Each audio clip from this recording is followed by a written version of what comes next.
Elle éclaire ta vie, illumine tes nuits, le remède qui guérit, la clé du paradis.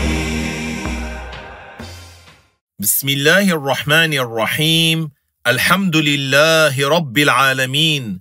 والصلاة والسلام على سيد المرسلين سيدنا محمد وعلى آله وصحبه الطيبين الطاهرين. Je commence par le nom de Allah. Louange à Allah, le Seigneur des mondes. Que l'honneur et l'élévation en degrés soient accordés au maître des messagers, notre maître Muhammad, sallallahu alayhi wa sallam, ainsi qu'à ses proches parents musulmans et à ses compagnons bons et purs. Chers auditeurs, chères auditrices, assalamu alaykum wa rahmatullahi ta'ala wa barakatuh. Nous allons aborder aujourd'hui, incha'Allah, une question très importante du livret intitulé « La croyance des musulmans ». Cette question est la suivante.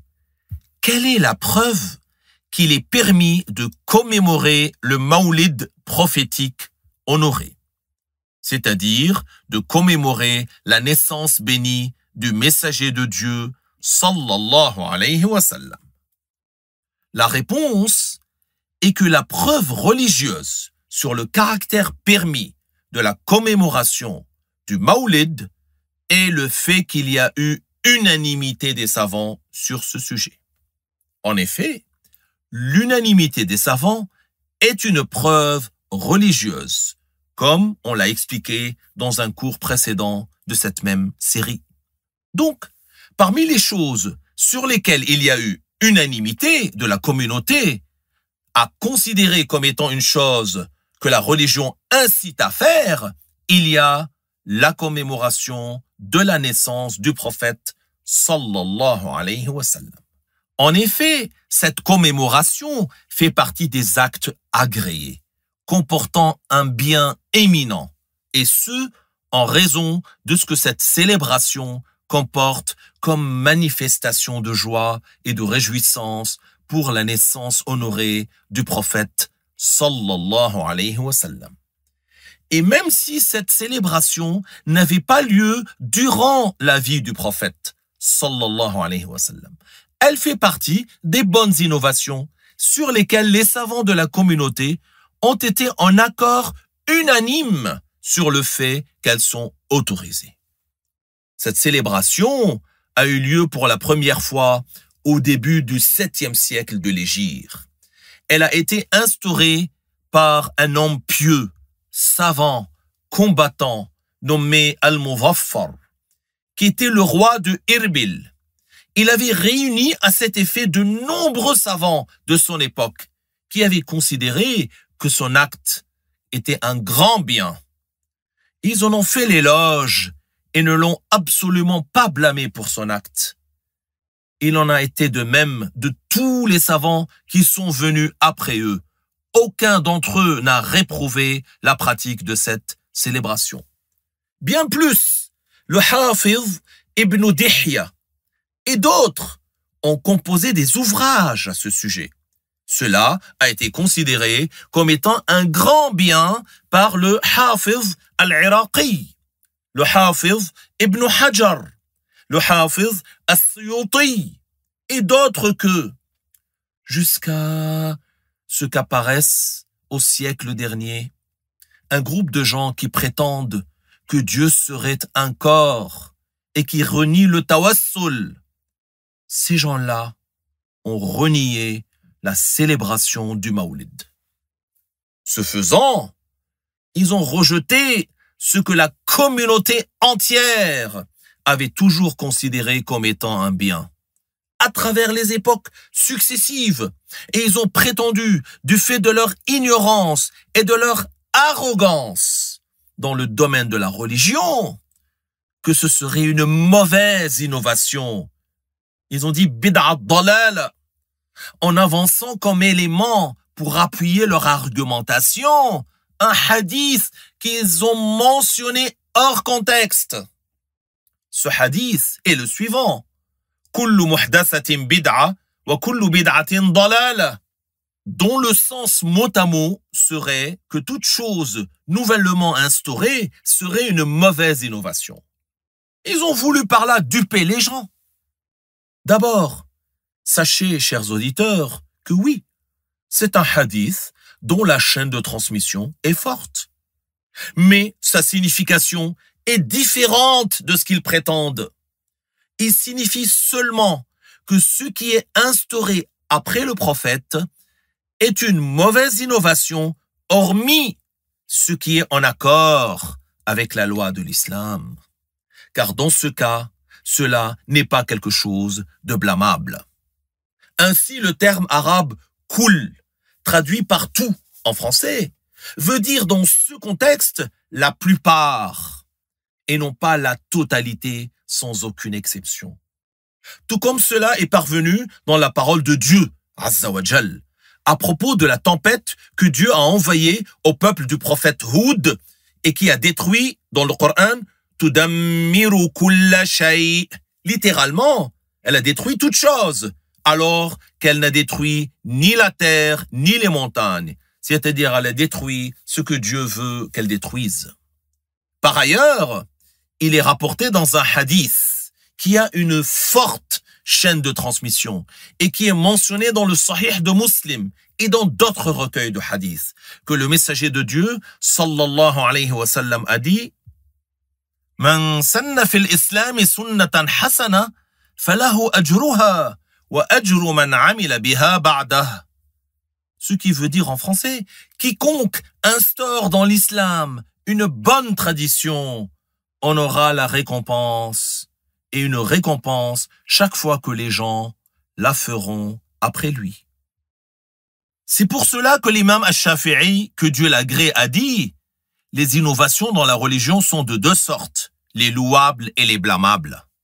Celles qui sont en accord avec la sunna sont louables, et celles qui la contredisent sont blâmables.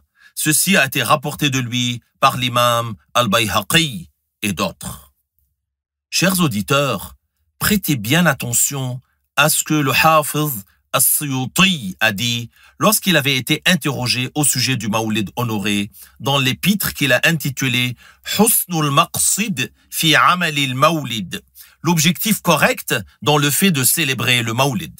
Il a dit, et écoutez bien, la célébration du Mawlid consiste fondamentalement à réunir les gens, à réciter ne serait-ce qu'une partie du Coran et à citer les nouvelles rapportées sur les tout débuts de l'histoire du prophète et sur ce qui s'est produit comme signe éclatant lors de sa naissance. Ensuite, en étant des nappes garnies de nourriture dont ils pourront consommer. Ils repartiront sans rien ajouter à cela.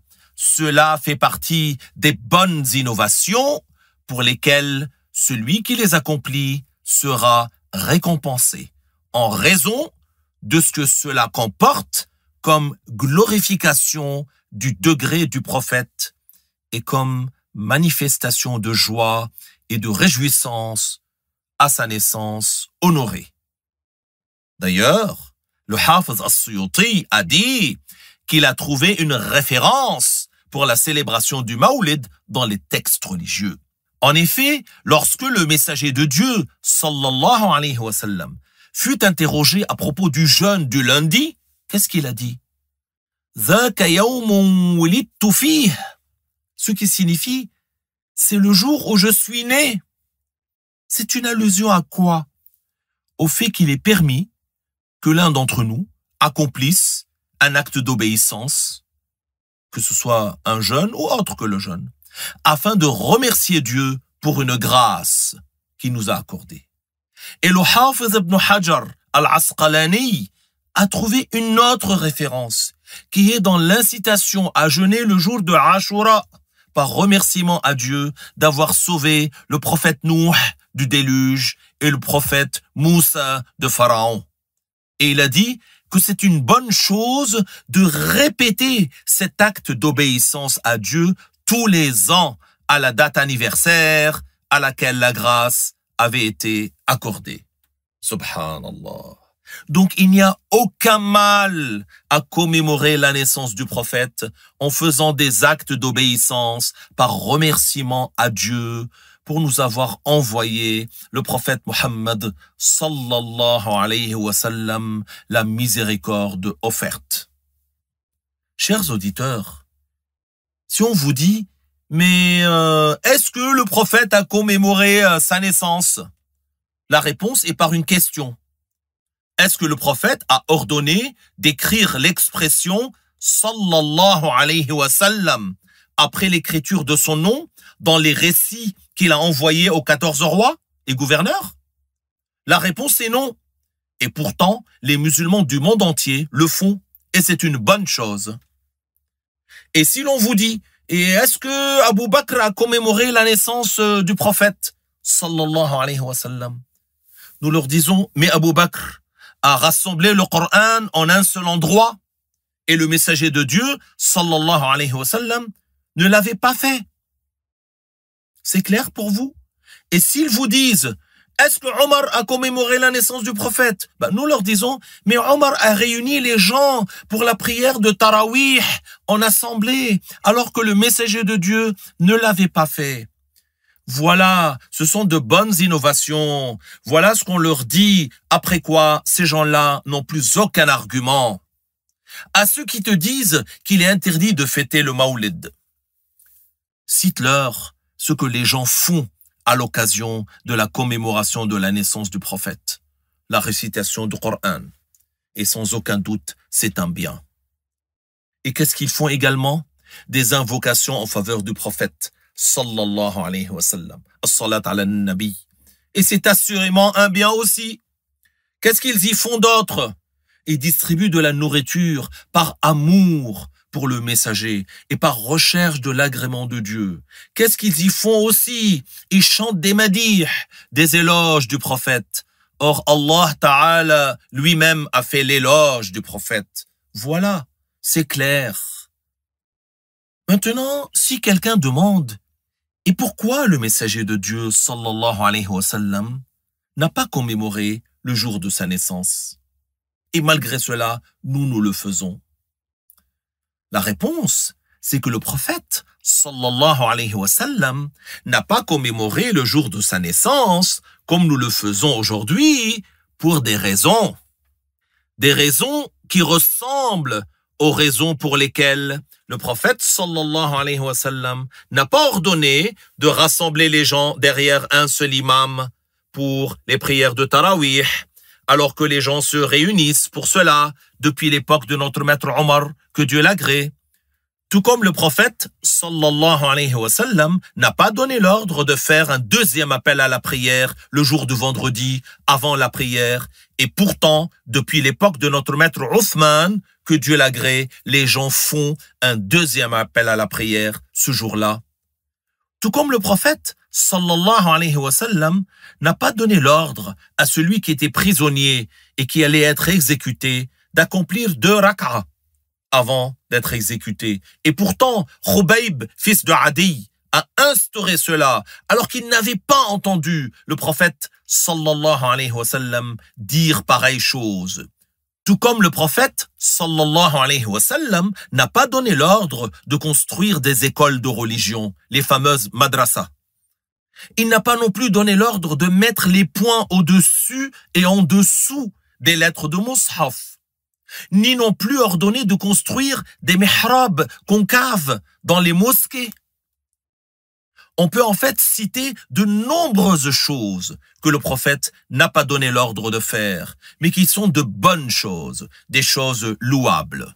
Celui qui les fait en aura une récompense selon le jugement de Dieu.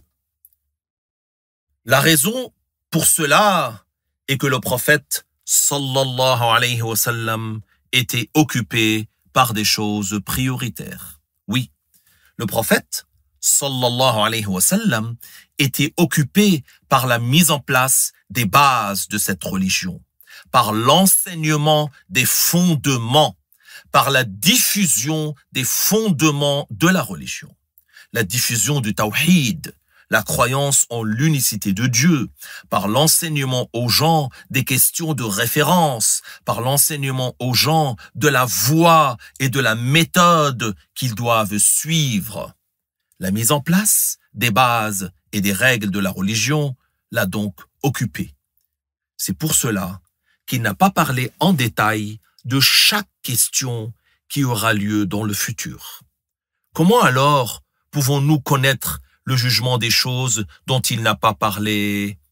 Le prophète, sallallahu alayhi wa sallam, savait qu'il y aurait au sein de sa communauté des savants émérites qui vont se baser sur les fondements que le prophète a mis en place et qui sauront ce qu'on peut en tirer comme jugement pour les nouvelles questions.